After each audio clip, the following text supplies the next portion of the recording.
Kimi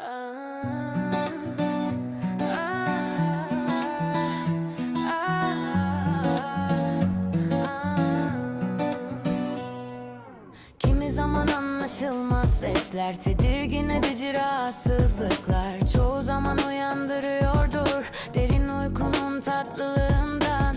Odanın soğuk ile sıcağı arasında sıkışmış yağmur damlası edasında süzülüyordu.